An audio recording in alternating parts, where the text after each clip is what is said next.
This episode of Addressing Gettysburg is brought to you in part by me, audiobook narrator Mike Scott. Narrator of Savis Beattie's Bloody Autumn, the Shenandoah Valley Campaign of 1864, and Unlike Anything That Ever Floated, the Monitor and Virginia and the Battle of Hampton Roads.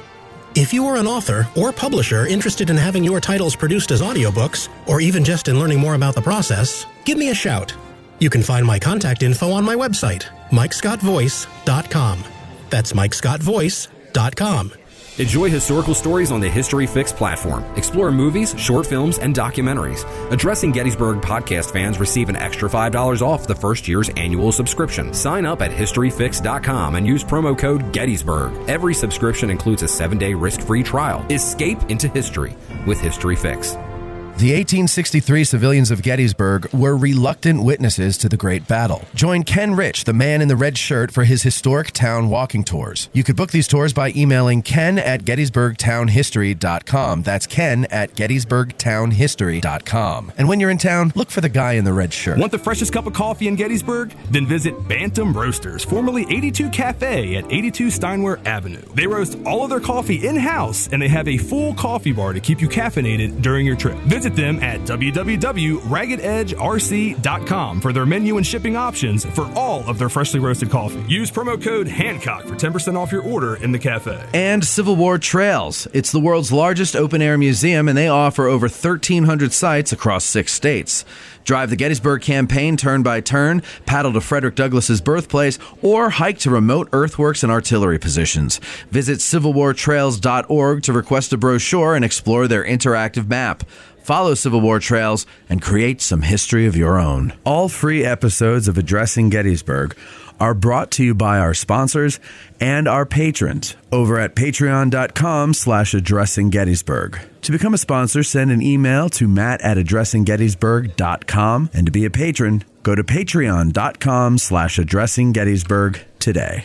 And we thank you in advance. You're listening to Addressing Gettysburg.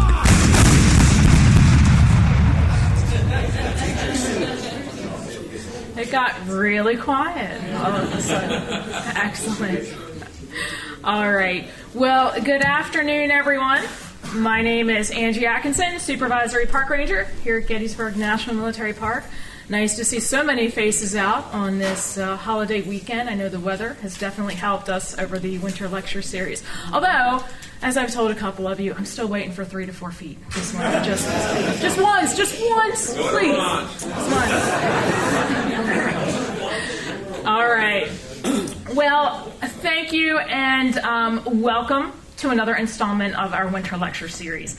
Today, we are honored to have with us Associate Professor Christopher Oakley.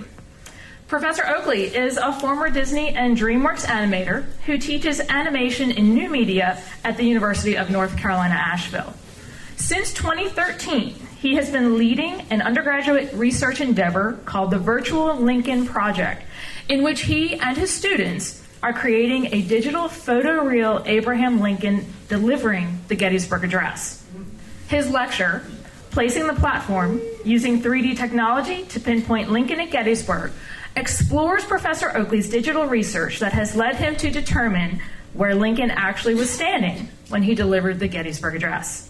Please join me in welcoming Professor Oakley back to Gettysburg National Military Park.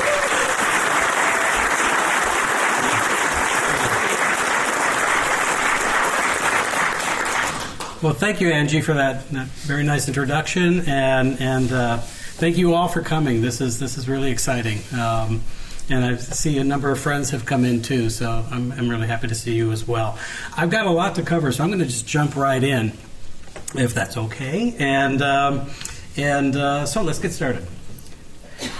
Almost 80 years ago, on November 18th, 1863, Abraham Lincoln came here to Gettysburg. The purpose of his trip was to preside as the chief executive over the consecration ceremony of our country's first national cemetery. Now, to those of us with even a casual interest in Lincoln, the facts of this story are very familiar. We know that a prominent local attorney named David Wills invited Lincoln to make a few appropriate remarks at the dedication of what is now the Gettysburg National Cemetery. We know that Lincoln finished writing his speech while he was in Gettysburg. We know that on the morning of the 19th, Lincoln mounted a chestnut horse and rode in a grand parade from downtown Gettysburg out to the new and uncompleted Soldiers National Cemetery. We know that an estimated crowd of 15,000 spectators showed up to witness the ceremony. We know that the main orator of the day, Edward Everett, spoke for over 2 hours, while Lincoln spoke for a little more than 2 minutes. We know all of this because it was widely reported in the press, and it's been written about in history books ever since.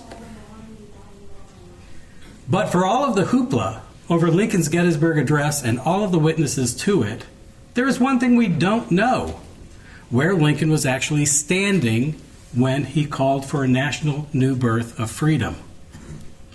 Now, according to the National Park Service here in Gettysburg, where Lincoln stood is the most asked question by visitors to the cemetery. Over the years, several scholars and bloggers have attempted to identify the location. These researchers relied on written and photographic records from the 19th century to reach their conclusions. But each of these locations, some more accurate than others, must be classified as educated guesses, since there was no scientific method available to test them. Now, I've been asked to share with you some of my research into where Lincoln stood when he delivered the Gettysburg Address. I've also been asked to show you how my undergraduate research students and I married 19th century materials, analog materials, with 21st century 3D digital technology to solve this lingering mystery. Over the past 10 years, our deep dive into the digital humanities has led me to understand that some of what we've been told about Lincoln at Gettysburg is frankly suspect. My goal this afternoon is to offer a new perspective. As revealed by 3D digital modeling and a lot of old-fashioned photographic sleuthing and a healthy dose of common sense, I can tell you exactly where Lincoln stood when he delivered the most famous speech in American history. The story starts with my students at the University of North Carolina in Asheville. Now, as Angie mentioned, I'm a former Disney animator and currently a professor of new media. And people also often ask me, what the heck is new media? Well, I'll give you the very technical answer. We make cool stuff on computers. And this is precisely what led me to this area of research. That and my fixation on all things Abraham Lincoln. And I share that passion for Lincoln with Walt Disney. When Walt Disney was a young schoolboy, he memorized the Gettysburg Address and delivered it to his classroom. The school's principal was so impressed, he asked Walt to go to all the classrooms in the school and deliver the speech. Walt's obsession with Lincoln lasted throughout his lifetime. And it reached a climax when he and his Imagineers brought Lincoln back to life through audio animatronics for the 1964-1965 New York World's Fair.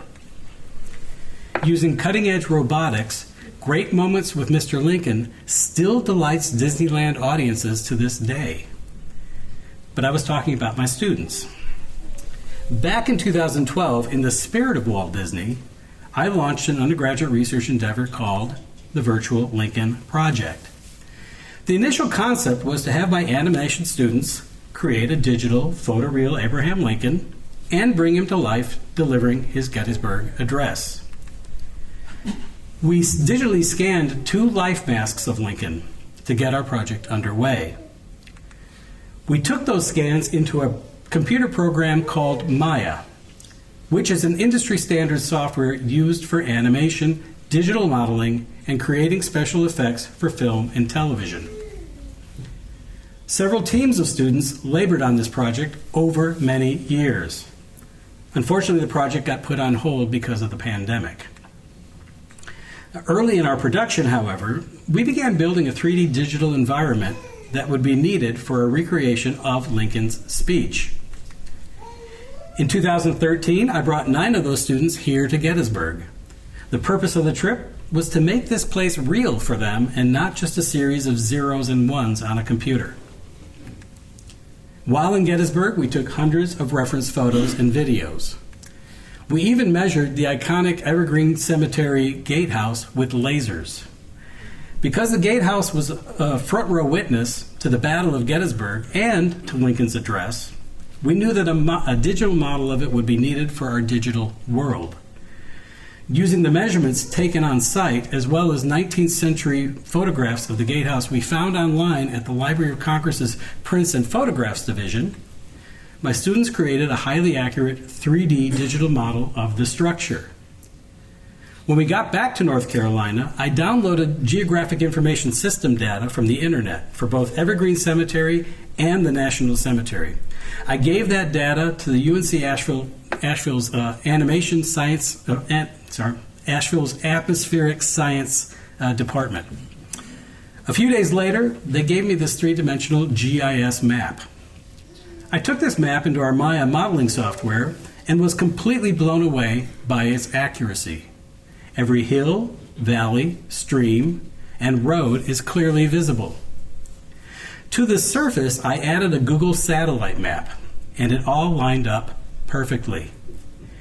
This would serve as the foundation for our digital world. To build upon that foundation, we added the two objects whose location are absolutely known: the gatehouse, right there, and the flagpole, which stands where the Soldiers' National Monument currently stands.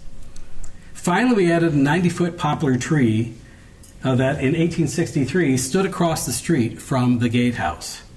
But what was missing in our 3D world was the speaker stand where Lincoln delivered the address. Historical accuracy was our goal, so I told the students, you guys all just keep working on the tech, and I'll figure out where the platform was and what it looked like. I had no idea what I was getting into. I began by using the same 19th century materials that other researchers investigating Lincoln have used: the written record, illustrations, and a handful of photographs. Contemporaneous press accounts relied heavily on the ceremony's printed program. These amounted to little more than, here is what happened, and here is the order in which it happened. More recent scholarship of what happened on that speaker stand seems to reference the work of one historian in particular, Frank L. Clement. Clement was a professor of history at Marquette University, and his 1993 book, The Gettysburg Soldiers' Cemetery and Lincoln's Address, compiles years of papers and articles into one volume. When I read the book, I thought I'd hit pay dirt. It's all there: platform size and location, a who's who of every VIP seated on the stand, and even the printed music of the songs that were performed during the ceremony. Now, because we don't have a photograph of Lincoln actually delivering the address, many artists have tried to illustrate this over the years. The most compelling piece is by Joseph Becker, whose contemporaneous illustrations of Civil War scenes appeared regularly in publications throughout the war. His illustration of the consecration ceremony appeared as a centerfold in Leslie's Illustrated newspaper in December of 1863, and it is a remarkable resource. In it, Evergreen Cemetery's gatehouse serves as a doorway to the ceremony taking place up on Cemetery Hill. And here we can see the enormous crowd spread out over the grounds of both cemeteries.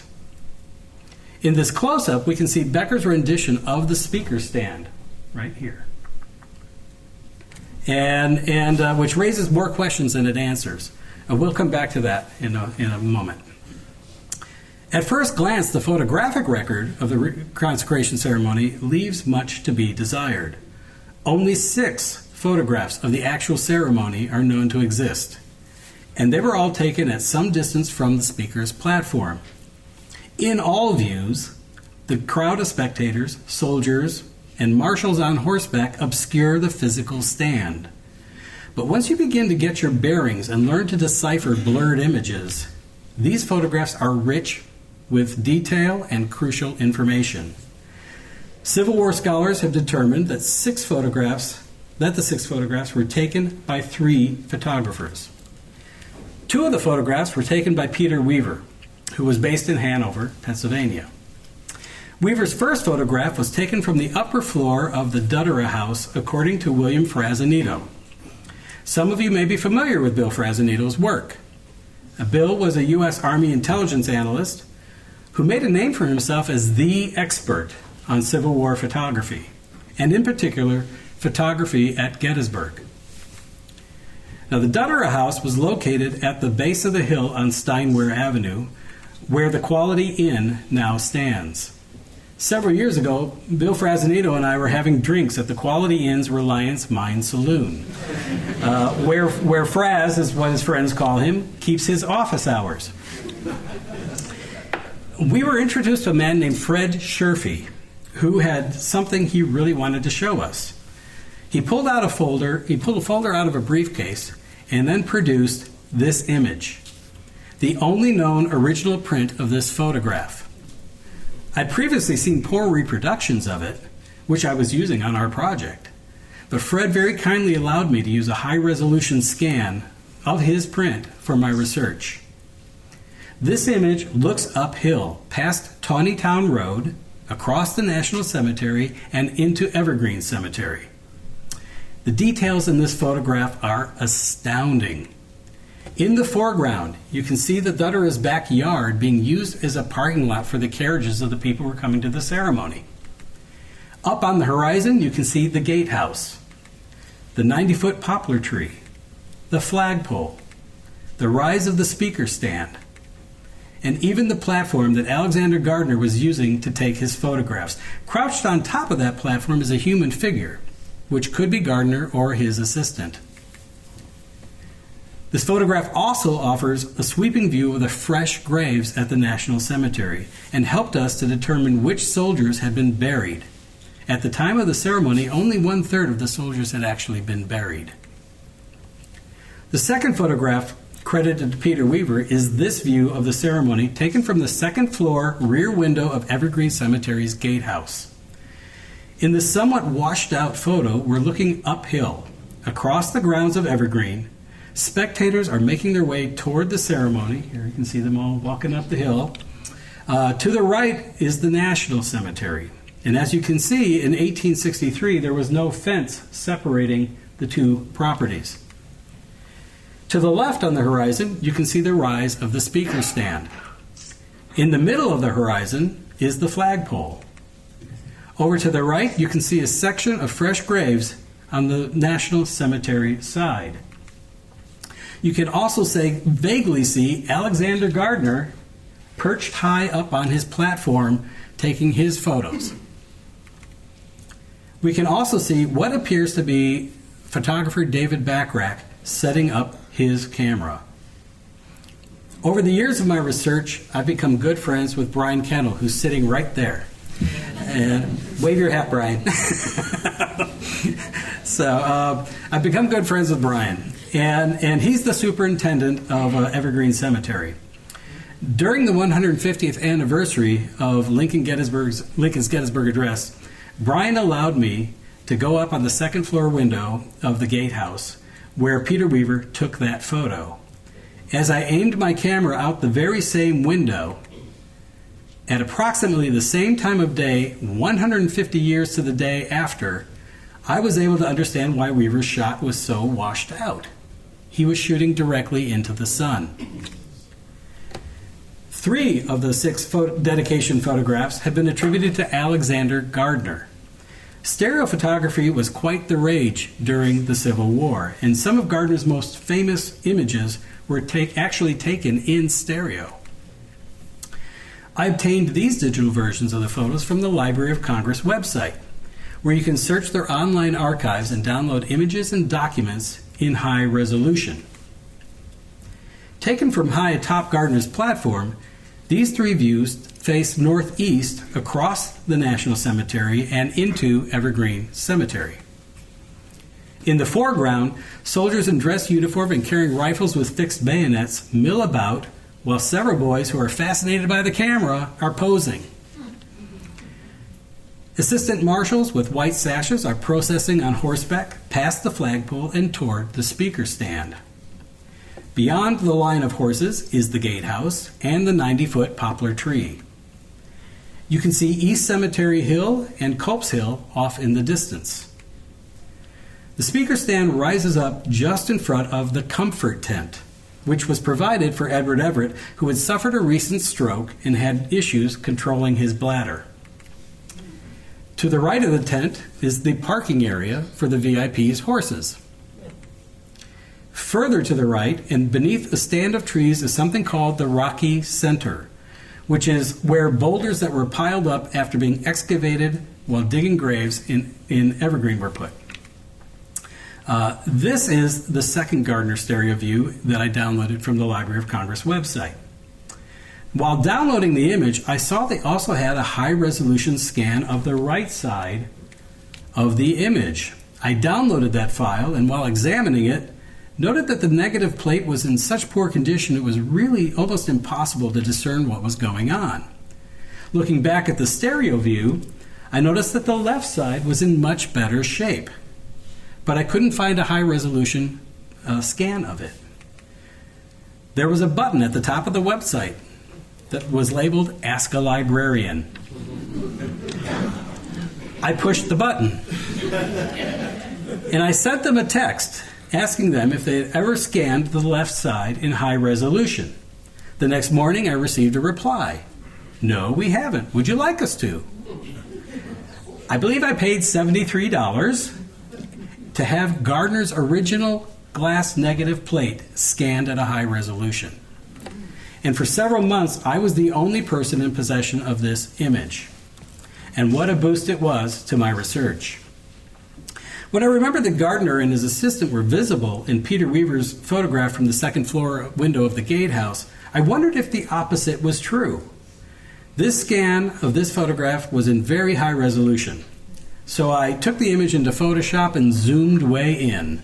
Sure enough, you can see Weaver's box camera just inside the window, pointing in our direction. You can even see Weaver standing next to it and taking his photo. But there was yet another surprise in this photo. On the right side of the stereo view, there is a bearded man standing on the edge of frame, but the image has chipped away and his face is obscured. In the scan I ordered from the Library of Congress, he is clearly visible. Yes, it looks like Alexander Gardner is photobombing his own photograph. Now, I do feel obliged to mention that in 2013, there was quite a debate among historians when I went public with an assertion that I'd found Lincoln in one of these Gardner images. For the purpose of keeping this presentation on topic, I'm going to table that discussion. Perhaps that could be the focus of a future presentation. But if you want to learn more about the debate, become an active participant in the digital humanities and Google Smithsonian Magazine, Will the Real Abraham Lincoln Please Stand Up? Now, the final photograph of the ceremony, according to Bill Frazanito, was taken by a 19-year-old photographer named David Backrack. Backrack was positioned 168 feet northwest of the front of the speaker's stand.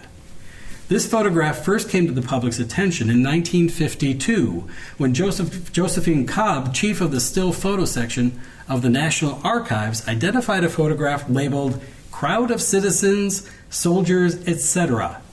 as being the ceremony for the consecration of the National Cemetery. Knowing that Lincoln had to be in there somewhere, Cobb enlarged the negative plate several times and eventually found Lincoln seated on the platform. To Lincoln's left is Secretary of State Seward. And Edward Everett appears to be standing over here on the right. Well, now that I had the 19th century materials in hand, I turned my attention to the size, shape, and location of the speaker stand. Now, according to Frank L. Clement, the speaker stand was 12 feet wide by 20 feet deep. There were 30 VIPs seated in 3 rows of 10 chairs each. Abraham Lincoln sat at the center of the front row, with Secretary of State Seward seated on his left and Edward Everett seated at his right. But how did Clement know the exact size of the platform? Because W. Yates Selleck said so. W. Yates Selleck had been appointed by the governor of Wisconsin to serve as a commissioner representing soldiers from that state who were to be buried in the National Cemetery. As a commissioner, Selleck had a reserved seat on the platform, and he wrote that it was 12 feet wide and 20 feet long. Well, not only did Clement accept the 12 by 20 measurement, he repeated that number 33 times throughout his book. And here's what 12 feet by 20 feet deep looks like. Now, add to it 30 chairs in 3 rows of 10 each. We modeled these chairs after the ones on display here in the museum. You should check them out. These were said to have been on the speaker's stand. And as you can see, they don't fit. Only 8 chairs fit across, and that's a very tight fit. Common sense tells us that Selleck's measurement is wrong. Now let's go back to Joseph Becker's illustration for Leslie's Illustrated Newspaper. Here is a close-up of the speaker stand. Clearly, this is a much larger platform than 12 by 20 feet. And there are over 100 people on it, many of whom appear to be standing on risers in the back half of the stand. Now let's compare this now with the Gardner photos. In this Gardner shot, we're looking at the stand from the left side. We can see that it is much deeper than 20 feet. We can also see that many people standing on the stand appear to be elevated higher than the rest. It makes sense. If the folks in the back weren't elevated, they wouldn't be able to see what was happening up front, and the folks in the crowd wouldn't be able to see them. In the back rack photo from the front, we can see that there are far more than 30 people on this stand. We can also see that many of them in the back are elevated. Clearly, the speaker stand was significantly larger than 12 by 20 feet. But take a look at something else in this photograph. On the left side of the image, there is a line of folks who are raised higher than the ones on the ground. That line flares out to the left. That's the edge of the platform. Now, notice that we see a similar flaring out on the right side of the platform, just past the seated governors. How is this possible? It defies geometry and the laws of perspective, unless the platform was actually shaped like a trapezoid. Now we have room to place 3 rows of 10 chairs each. In 1908, Selleck was asked to write down his memories of the Gettysburg Address. 45 years after the event, he recorded the names of 39 VIPs who were seated on the platform. Well, now we have to add 9 more chairs. One issue did come up when we were making this adjustment to the speaker's stand. In the Gardner photos, I discovered you can actually see William Seward sitting on the platform in profile. While I was excited to have discovered images of Seward that had previously gone unidentified, it did raise another issue. Why does Seward look like he's sitting in the 3rd row when we know he sat in the front row? I stood in my office in front of a whiteboard with a couple of my students trying to puzzle this out. We were coming up blank until one of my students, Kenny Michaud, suddenly said, "Maybe they were sitting like an orchestra." OMG! For the Historian has a wide variety of titles, new and used, of military books from publishers like Osprey, Gettysburg Publishing, Stackpole, Savas Beatty, UNC Press, and more. I make it a point to go there once a week because I have new bookshelves to fill and I never know what treasures I'll find, and neither will you. They even have toy soldiers, model kits, games, children's books, and more. So stop by and check them out on your next visit to Gettysburg, or better yet, order right now online at forthehistorian.com and mention that you heard about them on Addressing Gettysburg in the Note to Seller box, and they will refund you your shipping. And if you call 717-685-5207 or stop by the store on your next visit and mention us, you'll get 20% off retail price. That's forthehistorian.com or 717-685-5207. If you're a lover of history, then go to trhistorical.com. There you'll find apparel, decor, and gear, and our listeners will receive 10% off plus free shipping within the U.S. if you use promo code GBERG1863 at checkout. So take advantage of this deal at trhistorical.com. TR Historical, for the love of history. You've heard us promote various ways that you can help us keep the show going, but one way we haven't pushed too much is our sutlery at addressinggettysburg.com/shop. That's a shame because we have designs over there by talented artists like Ty DeWitt of 1863 Designs and Mike Stretch of the Heritage Depot. So now we're promoting it. Buying shirts, hoodies, mugs, and other items from our sutlery not only helps us keep the lights on, but it also helps guys like Ty and Mike, and it helps spread the word about the show every time you wear an item or you sip from your mug. So head over to addressinggettysburg.com/shop and grab some merch. It's the perfect Christmas gift for the Gettys nerd in your family. That's addressinggettysburg.com/shop. Hey Gettysburg business owners, winter is just around the bend, and you know what that means, no tourists. But just because people aren't coming to you doesn't mean you can't bring your business to them. If you ship, you're still in the game. And if you're a seasonal business, the time to advertise for your next season is in the off-season when people are making their plans. So what's an affordable yet highly effective way of reaching those people? Well, it's not radio. It's not TV, and it's certainly not print. Step out of the Jurassic era of advertising and run an ad on Addressing Gettysburg. We just reached 1 million downloads, and we're growing by the tens of thousands every month.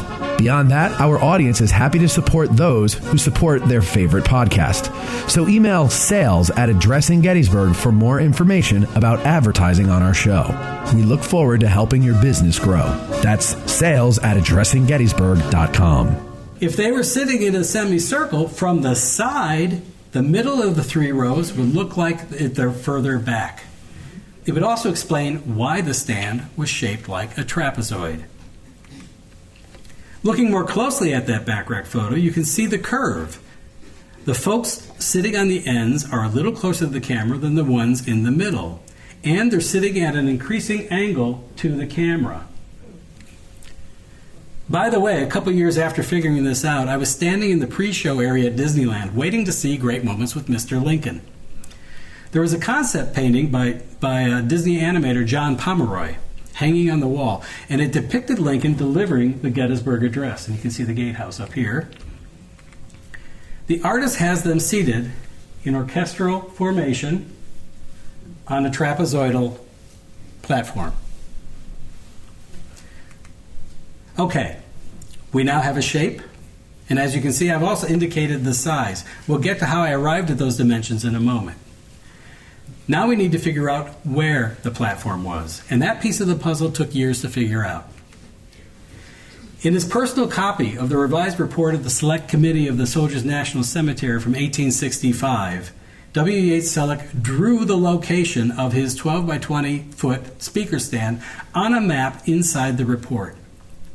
When this document was published by the Civil War Times Illustrated in July of 1976, it caused a big stir because Selleck's location flew in the face of what for over 100 years had been the accepted traditional position of the speaker's platform, where the soldier's monument now stands. Clement dismissed Selleck's location because it put the speaker's platform downhill and close to where the New York Monument stands today. Had the ceremony taken place there, the graves would have been behind the speaker's stand and not in front of it. Eyewitness press reports placed the stand much higher on the hill, describing a commanding view of all the surrounding area. Most people took that to mean where the National Monument stands. But according to one reporter who was there, the flagpole stood where it is proposed to erect a national monument. The flagpole and the speaker stand could not occupy that same space. Now in 1978, Gettysburg National Military Park historians Thomas and Kathleen Harrison studied eyewitness accounts as well as the existing photographs and shocked historians when they declared that the speaker stand was much further uphill, where the Brown Mausoleum currently is located. This places the speaker stand completely inside the borders of neighboring Evergreen Cemetery. Now remember, there was no fence between the two properties. That meant that Lincoln wasn't in the National Cemetery at all when he delivered his address. The main problem with this placement is that the Braun Mausoleum stands where that pile of boulders known as the Rocky Center was located. So you couldn't have built a stand there. But for some years, some people accepted this as the location. In 1995, when Bill Frazanito released Early Photography at Gettysburg, he placed the speaker's stand within the confines of Evergreen Cemetery and listed the graves that formed the boundary of the stand. He made a convincing case, and for the past 27 years, Frazanito's placement of the platform has been regarded as the location. Also in 1995, James Cole and Roy Frampton wrote in their book Lincoln and the Human Interest Stories of the Gettysburg National Cemetery, that the stand stood completely within Evergreen, but was closer to the current fence line and 25 yards east of the Soldiers' Monument. Lots of different locations. But back in UNC Asheville, my students and I continued to build our 3D digital version of the cemeteries. Now somehow I got it into my head that it would be a cool opening for our video if one of the photographs of the dedication ceremony was the beginning, and then we dissolved into our digital recreation of it, with everything matching up. Now the digital cameras in Maya are designed to mimic real-world cameras, from the focal lengths of the lenses to the angles of view. This is how they blend live-action actors into digital worlds in film. Now you can import a photograph into the Maya program onto something called an image plane, which sits like a piece of film in front of the digital camera's virtual lens. Now imagine putting a photograph you've taken back into the camera, then using that photograph to line up everything you can see in the photo with the real world. If you're able to do it, you will be standing in the exact same position you were in when you took the photo in the first place. It seemed logical that if I could line up our digital world's horizon line and the gatehouse and the flagpole with the analog Gardner photograph from 1863, our digital camera would be in the same place Gardner's camera was in when he took the photo. And we would then know where Gardner was standing. It took a while, because I had to make hundreds of minute adjustments to our digital camera's positioning, focal length, and angle of view in order to match the photograph. Here's the Gardner photograph and our digital recreation together. The horizon matches, the gatehouse matches, the speaker stand matches, the flagpole matches, even the comfort tent matches. Then it hit me. Each of the photographers took their photos from very different positions that all triangulated each other. It stood to reason that if I could digitally match each photographer's physical location, photograph, and angle of view, which is what their cameras saw, I should be able to figure out the size, shape, and location of the speaker's stand. Anything lying within each camera view would have to match the photograph. If it didn't match what I was seeing through the digital lens, it wasn't correct. If I matched an object's size and shape, but moved it just a few inches from the correct location, it went out of alignment in every view. A piece of a jigsaw puzzle can only fit in its intended spot. Now, because we know Weaver took one of his photos from the gatehouse, I had a pretty good idea where to place him. Here is the analog photograph matched with our digital world. Now, I spent the next year trying to match Weaver's position from the attic of the Duttera house. This was especially difficult because no photograph of the house seemed to exist until I found it in the background of a photograph of Ziegler's Grove and Cemetery Hill, which was taken around the turn of the century. The house had exactly what I was looking for: an attic window facing uphill. Here is the Weaver photograph taken from that window and our digital recreation together. Now, the most difficult photo to match digitally was Backrack's photo, taken from the front of the speaker stand. After almost 3 years of trial and error and a lot of frustration, I was finally able to match his position. Our digital speaker stand, the horizon, the comfort tent, and the flagpole all came into alignment. But there was a problem. I couldn't match the stand-in digital humans with the real humans captured in Backrack's photo. The folks near the speaker stand matched, but the ones right in front of the camera were sinking into the ground up to their shins. During one of my many visits to Gettysburg, Brian Kettle, the superintendent of Evergreen Cemetery, accompanied me while I was surveying the spot where I believe the speaker stand to have been. I kept staring at the ground, and I finally asked Brian if it was possible that the ground was lower in 1863. Not only is it possible, he replied, it's probable. He explained that at the time of the ceremony, no graves in that area had been established. And when you dig a grave, you disturb the earth and raise the ground level. He pointed to the narrow alleys that separate the sections of the graves, which were a good 6 inches to a foot lower, like the gutter in a bowling alley. That's the original height, he said. Armed with that information, I carefully lowered the ground in our digital world about 8 inches, and suddenly everything fit. None of our digital characters looked like they were sinking in quicksand.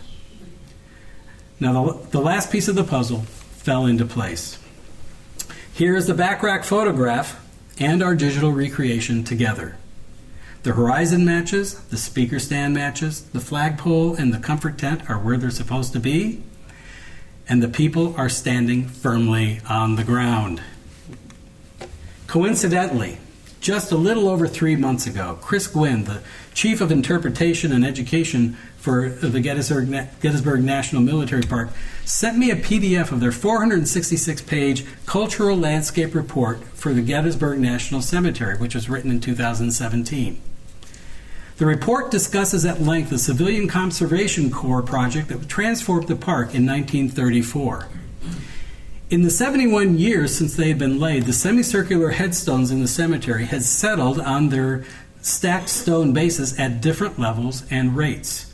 By 1934, the headstones looked unsightly and out of alignment. With CCC money, workers leveled the gravestones and poured cement underneath to give them a sturdier base. Then the entire terrain was regraded and raised 8 inches. This brought the sloping hillside flush with the tops of the headstones. No wonder our digital characters were in the ground up to their shins. With that confirmation of the terrain and level and 10 years of successfully triangulating and digitally reproducing the analog photographs, we now know the size, shape, and location of the speaker stand. The speaker stand was much larger than the accepted size. It was shaped like a trapezoid, and it straddled both cemeteries. The back half of the platform stood in Evergreen Cemetery, while the front half, where most of the VIPs and Lincoln sat, was on the National Cemetery side. When Lincoln rose to deliver his Gettysburg Address, he was standing well within the grounds of the National Cemetery. I humbly submit that this isn't just another educated guess. The 19th century reporters, witnesses, illustrators, and photographers left us many clues. All we needed was the 21st century digital technology, the patience, and the will to put it all together. Looking at this another way, we can use our digital models and cameras to trace what each of the photographer's cameras can see. Here is where Peter Weaver took his photo from the Duttera house. Everything to the left and to the right of this angle of view is not in his photo. Everything within it is. And here's where Peter Weaver took his photo from the gatehouse window. Here is where Gardner and his assistant took their photos. And here is where Backrack took his photo from the front of the platform. As you can see, when viewed this way, we get a sort of Venn diagram, which shows only one area where their views overlap. The traditional location is mostly within this central area, mostly. But the other stands fall outside of this intersection. Only the speaker's platform that my research revealed falls completely within the central zone. Now, in the end, does it really matter if we know where Lincoln was standing when he delivered the Gettysburg Address?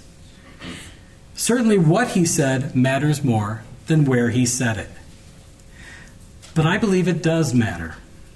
Knowing you are standing on the very spot where Lincoln proclaimed that government of the people, by the people, for the people, shall not perish from the earth, ignites the imagination, and it transports you back in time. You become another witness to the event. 10 years ago, my students and I explored Evergreen Cemetery for a couple hours, trying to find the Frazanito platform location. As we got closer and closer, I noticed that the students' small talk and messing around began to taper off. I could sense their growing awareness of where they were. And by the time they were using their bodies to mark off the dimensions of the speaker stand at the location, there was absolute silence. They knew they were standing on what Lincoln had called hallowed ground. I've had many of these students tell me over the years that they had very little interest in history when they started on the project. They were in it for the technical challenge. But by the time their work on the project had come to an end, they'd all become history buffs.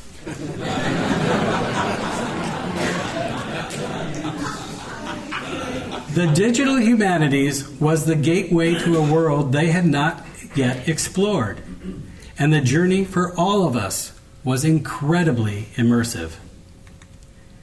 Does it really matter if we know where Lincoln stood when he delivered the Gettysburg Address?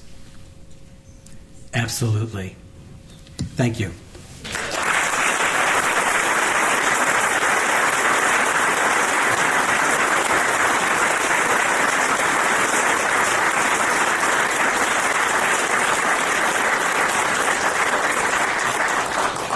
How are we doing for time? We got time for questions, right? Anybody? Yes. Yes. Start to finish with your study. I think I tried to follow it, but start to finish, how much time did this take to arrive at that? 10 years. Yeah. Yeah.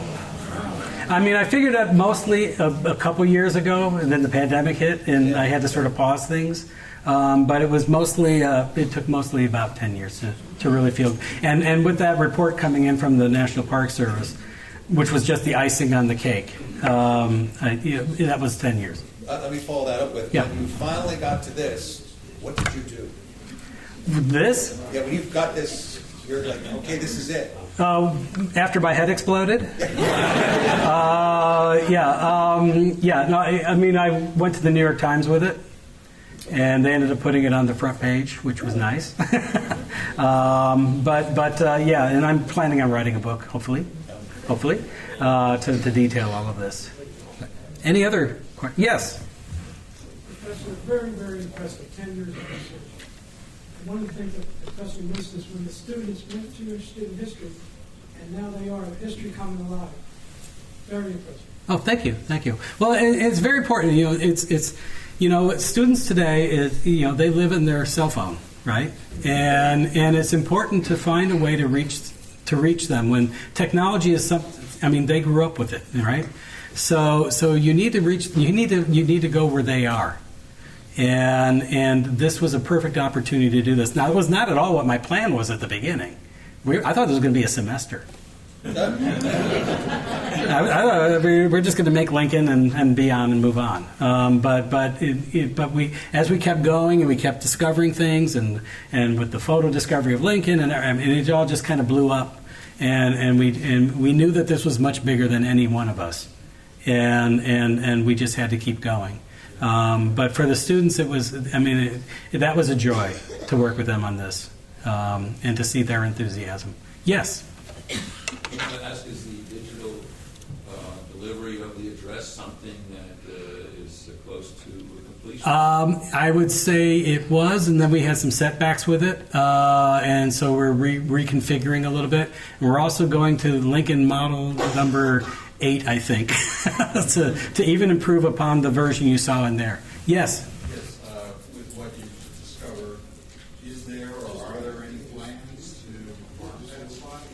That's up to the National Park Service.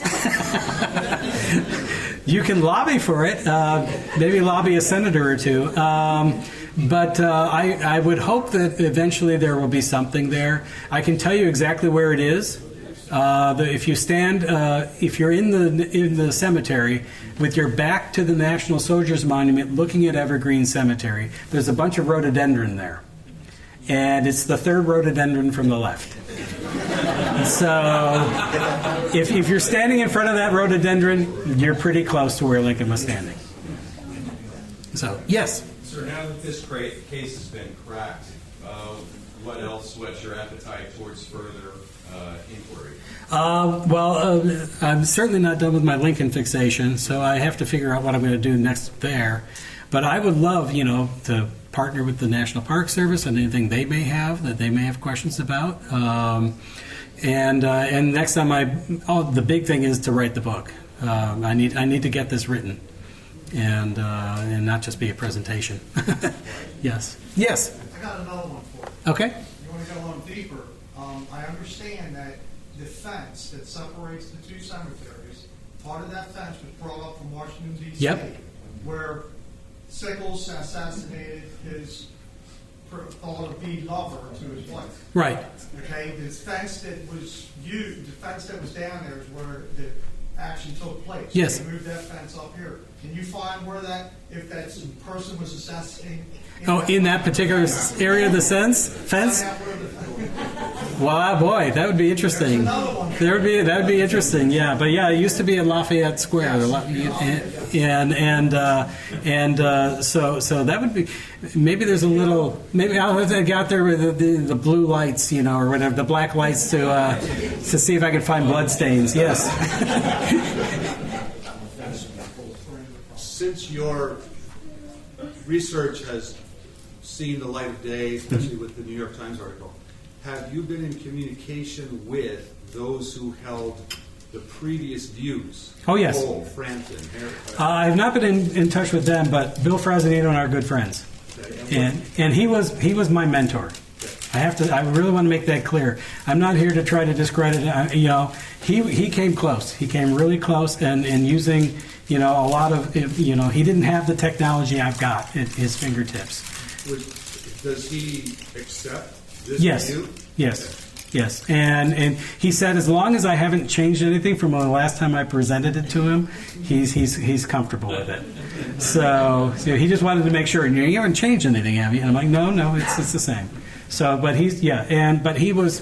I mean, I could never have gotten anywhere without his research. Have you talked to Cole or Frampton? I have not. I think at least one of them is here today. Oh, hello. Hey. I'm Frampton. Nice. Give him a hand.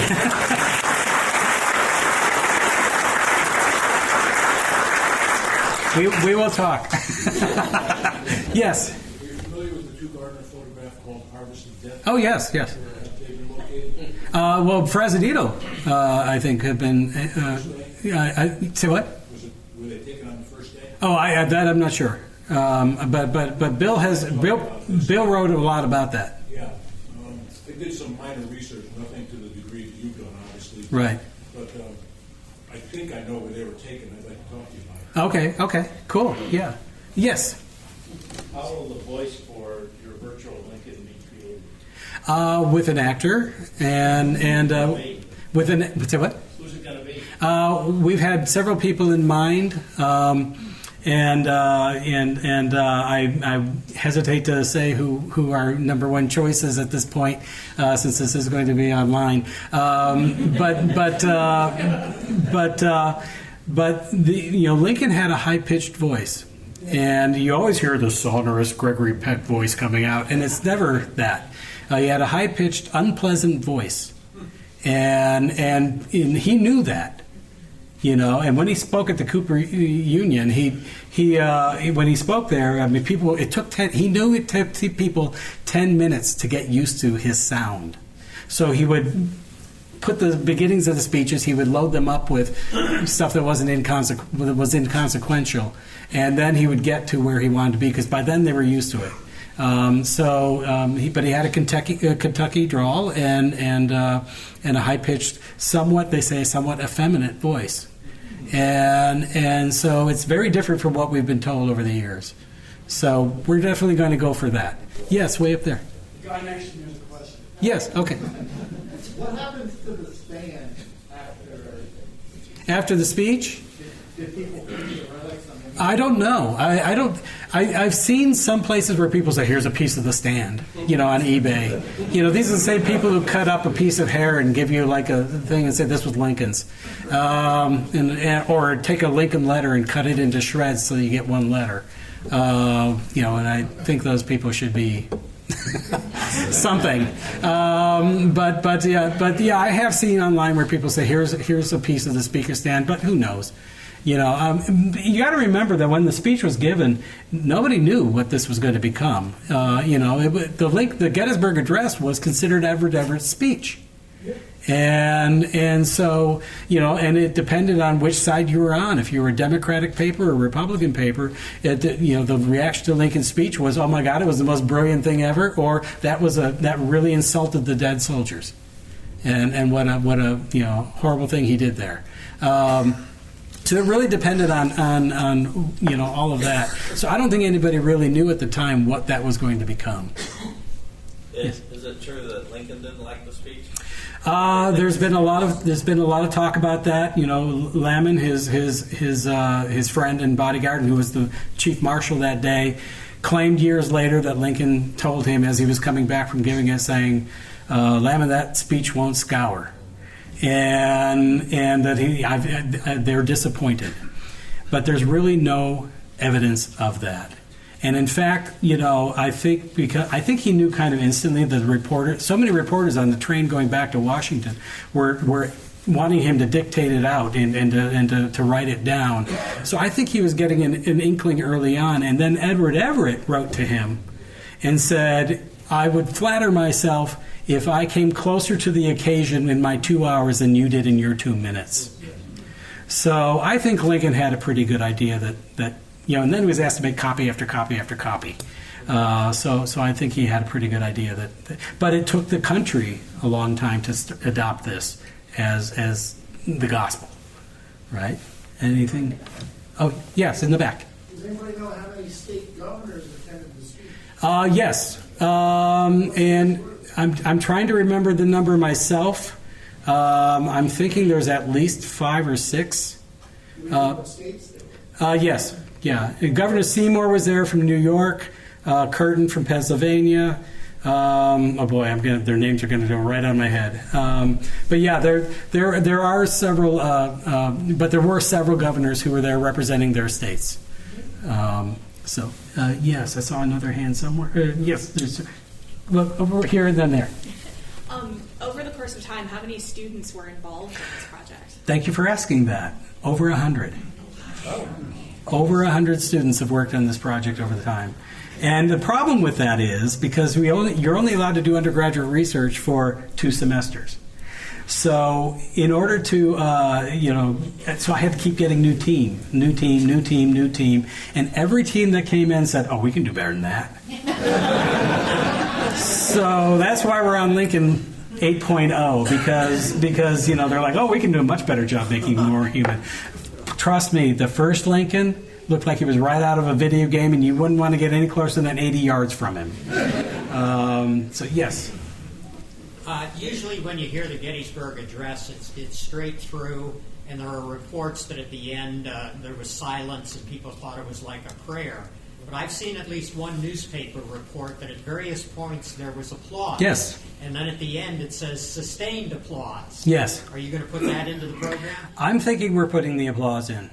Okay. And I'm torn about it because years ago on March 31st, 1981, the day Reagan was shot, I was at a Westerners Club meeting that my stepfather was part of, and it was a dinner, and they had a historian, E.B. Long, speaking about the Mormons and the Union Army, a book that he had just written, and I bought a copy of the book, and I wanted him to sign it, And I waited in line, and I was the last person in line to get my book signed by E.B. Long. And I asked him, I said, I'm working on this thing because I started this in high school. I started making a clay animated Lincoln delivering the Gettysburg Address when I was in high school.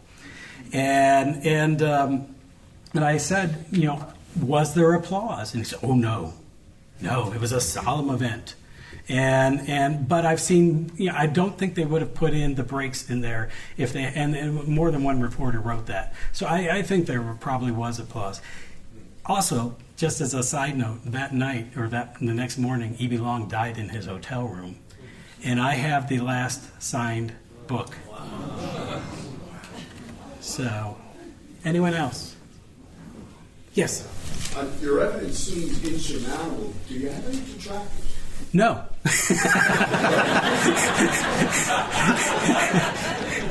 Well, I don't know. Do I? The only thing that Gary Edelman questions whether it was a trapezoid or not, and I think there's no question. But as far as the location, nobody's pushed back, at least not yet. Yes. In the cemetery, the Evergreen Cemetery, when the podium was built, was all built, do you have any idea how many graves that they covered up with the podium? Well, there were no graves in the area at the time. Brian can correct me if I'm wrong here, but I think there was 1 or 2 graves nearby, but nothing in that particular spot, which would explain why they put it in there. And again, there was no fence, so it was, what their main concern was they didn't want the crowd trampling the fresh graves. So that would make sense to push it further uphill to get it away from there. So yeah. Well, ladies and gentlemen, we are going to wrap up this winter lecture. I will say that if you do have any more questions for Professor Oakley, please come on down. We want to allow everyone else to enjoy the rest of the holiday weekend and the great weather here at Gettysburg. So if you can give them a round of applause once more. Thank you. Thank you very much.